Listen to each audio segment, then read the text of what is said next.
और मैं उसे हग नहीं कर रहा था बल्कि उसे चक्कर आ रहे थे, इसलिए बस मैंने उसे पकड़ा था। ये डिलीवरी का वर्क करती है, इसलिए शायद तुम्हें याद नहीं होगा पर तुम उससे मिली थी। तुम्हारी सबसे बड़ी गलती ये है कि तुम हमेशा यही सोचती हो कि मैं तुमसे मिलने आया हूँ तो इसका मतलब मैं टाइम में पीछे जाना चाहता हूँ।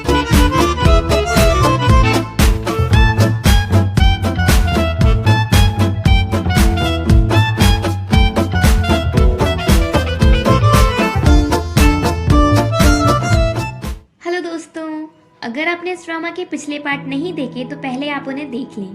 अगर आपको ड्रामा की एक्सप्लेनेशन अच्छी लगे तो वीडियो को लाइक कर दीजिए और मेरे चैनल को सब्सक्राइब कर दीजिए, जिससे आपको ऐसी ही इंटरेस्टिंग वीडियोस की नोटिफिकेशन मिलते रहें। ओतारो मिकोतो से झूठ बोलने लगता है, कहता है साइको मेरी मॉम की दूर की रिलेटिव है और मैं उसे हग नहीं कर रहा था बल्कि उसे चक्कर आ रहे थे, इसलिए बस मैंने उसे पकड़ा था। मिकोतो पूछती है तो फिर ये मेरे ड्रीम में क्यों आई? ओतारो कहता है ये डिलीवरी का वर्क करती है, इसलिए शायद तुम्हें याद नहीं होगा पर तुम उससे मिली थी। मिकोतो उसकी सारी बातों पर विश्वास कर लेती है और घर आकर अपनी मॉम से कहती है कि वो ओतारो से ही शादी करेगी। मॉम इस बात के अगेंस्ट होती है पर तकाउजी मिकोतो की बात मानता है और कहता है पहले तुम ओतारो और साइको को घर डिनर पर बुलाओ। तकाउजी साइको के बारे में जानना चाहता है क्योंकि होते ही ने उसे बताया था कि उस दिन साइको ने ही ओतारो को बचाया था। मिकोतो उन्हें इनवाइट करती है। ओतारो साइको के घर पहुंचता है। साइको पूछती है क्या तुम फिर से टाइम में पीछे जाना चाहते हो? ओतारो कहता है तुम्हारी सबसे बड़ी गलती ये है कि तुम हमेशा यही सोचती हो कि मैं तुमसे मिलने आया हूँ तो इसका मतलब मैं टाइम में पीछे जाना चाहता हूँ। मैं तुम्हें बताने आया हूँ कि हमें मिकोतो ने डिनर पर इनवाइट किया है और वो साइको के लिए ड्रेस भी लेकर जाता है। दोनों रेडी होकर मिकोतो के यहाँ डिनर पर पहुँचते हैं पर ओतारो तकाउजी को साइको के क्लोज आने नहीं देता। देन ओतारो मिकोतो को कपल रिंग देता है जो उसे बहुत पसंद आती है। डिनर के बाद तकाउजी साइको से अकेले में मिलता है और पूछता है ओतारो तुम्हारे साथ इन्वॉल्व क्यों है? तभी वहाँ ओतारो आता है। पहले तो वो तकाउजी के सामने अपनी कपल रिंग का शो ऑफ करता है और फिर साइको को लेकर चला जाता है। अगले दिन ओतारो को पता चलता है कि ह्यूकी को किसी ने मार दिया। वो हॉस्पिटल पहुंचता है तो तकाउजी उसे बताता है तुम्हारे डैड ने ह्यूकी को मारा है।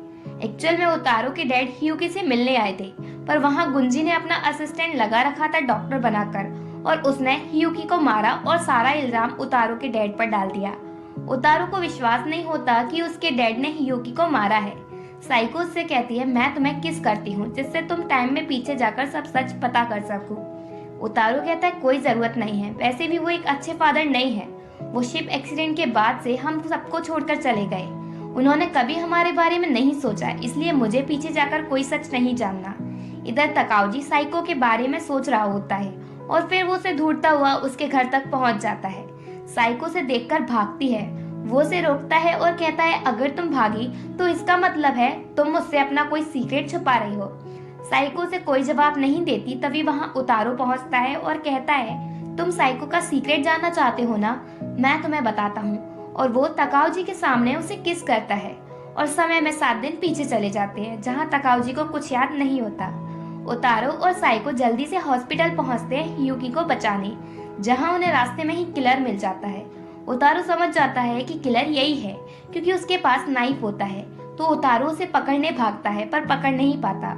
वापस आकर ओतारो और साइको ह्यूकी के रूम में देखते हैं कि वहाँ ओतारो के डैड हैं और वो ह्यूकी से कहते हैं अगर तुम्हारे पास इंजन रूम की सीडी है तो ओतारो को नहीं देना, वैसे भी खुद को बेगुनाह साबित करके मुझे मेरी फैमिली वापस नहीं मिलेगी और अगर वो सीडी ओतारो को मिलेगी तो वो लोगों को ब्लैकमेल करेगा। ओतारो रूम में आ जाता है और कहता है आप ये बात कहने सीधा मेरे पास क्यों नहीं आए? आप बिल्कुल अच्छे फादर नहीं हो, इसलिए हम सबको प्रॉब्लम में छोड़कर भाग गए। ओतारो के डैड कुछ नहीं कहते, बस वो अपनी गलती के लिए ओतारो से माफी मांगते हैं और वहाँ से चले जाते हैं। ओतारो ह्यूकी को दूसरे हॉस्पिटल में शिफ्ट करवा देता है जिससे वो सेफ रहे और जिस हॉस्पिटल में शिफ्ट करवाता है उसके बारे में किसी को नहीं बताता। देन ओतारो साइको के पास जाता है और उससे कहता है तुम मेरे घर पर रहने चलो जिससे तुम सेफ रहोगी क्योंकि तुम्हारे घर का एड्रेस तकाउजी को पता चल चुका है। साइको कहती है ठीक है और फिर वो कोता का शूज ओतारो को देती है और कहती है मुझे तुम पर बिलीव है जैसे तुम्हें मुझ पर है, इसलिए जाकर अपने डैड के साथ अपनी रिलेशन सही करो। ओतारो उसकी बात मानकर अपने डैड से मिलता है और उन्हें कोता का शूज देता है और सारी मिसअंडरस्टैंडिंग क्लियर करता है। फिर डैड वो शूज लेकर ओतारो की मॉम से मिलते हैं और उनसे कहते हैं कि ये कोता का शूज है। 12 साल पहले कोता मर चुका है और मॉम से माफ़ी मांगते हैं उन्हें प्रॉब्लम के टाइम अकेला छोड़ने के लिए। मॉम उन्हें माफ़ कर देती है। उतारू उन्हें साथ देखकर खुश होता है। साइको उतारू के घर पहुंच जाती है। उतारू वापस घर जा ही रहा होता है तभी उसकी आंखें खुलती हैं और वो भागकर अपने घर जाता है। इधर तकाउजी साइको को किडनैप कर लेता है और उससे पूछता है, आखिरकार तुम्हारा ऐसा कौन सा सीक्रेट है जिसकी मदद से उतारू सब सही कर लेता है। साइको उसे कुछ नहीं बताती। इधर उतारू घर पहुंचता है और देखता है कि साइको घर नहीं है, फिर भी वो स्माइल करता है। तकाउजी साइको से पूछता है, क्या तुम उतारू को पास में भेज देती हो? क्या तुम्हारे पास सीक्रेट पावर्स हैं जिससे वो हमेशा टाइम पर पहुंचता है? जैसे जब काजुमा ने उस पर अटैक किया वो वहां था, ह्यूकी पर जब अटैक हुआ तब वो वहां था। साइको कहती है वो बस कोइंसिडेंस था। तकाउजी कहता है कहीं ऐसा तो नहीं कि उसे तुमसे प्यार हो गया है? साइको कहती है ऐसा नहीं हो सकता। तकाउजी कहता है अगर ऐसा नहीं है तो शायद उसे तुम्हारी पावर से प्यार है। साइको उससे कहती है अभी भी टाइम है, तुम सब ठीक कर दो, नहीं तो तुम रिग्रेट करोगे। तकाउजी कहता है मैं बस चाहता हूँ मिकोतो खुश रहे, उसके लिए मैं कुछ भी कर सकता हूँ। देन तकाउजी गुंजी से मिलने कंपनी जाता है, पर वहाँ गुंजी से पहले वो उतारू से मिलता है।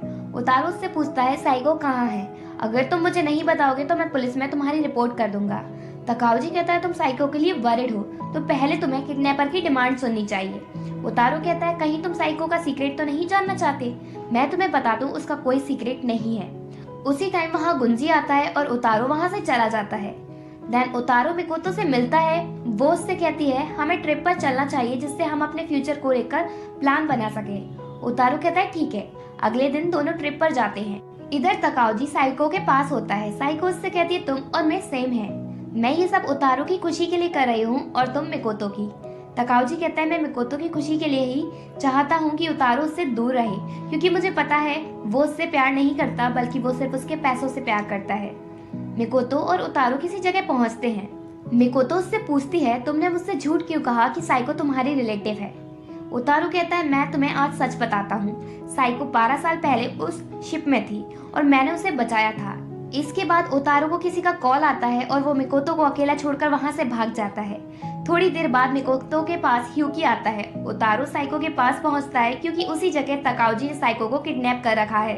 तकाउजी उतारू से कहता है तुम साइको के पावर्स की वजह से ही पास्ट की थिंग सही कर पाए ना, आज मैं साइको को ही मार देता हूँ जिससे तुम वापस पास्ट में नहीं जा पाओ। उतारू काम डाउन होकर हंसने लगता है और कहता है अगर साइको को मारना चाहते हो तो मार दो, वैसे भी 10 बिलियन मिकोतो अब मेरी है, जब तक उसके पास पैसा होगा मैं उसे प्यार करूंगा, भले ही वो फेक क्यों ना हो। तकाउजी को उस पर बहुत गुस्सा आता है और वो साइको को छोड़कर उसे मारने भागता है। साइको उतारू को बचाने आती है पर उतारू उसे रोक देता है। तकाउजी उसे बहुत बुरी तरह मारता है और इसी के साथ पार्ट 5 एंड होता है।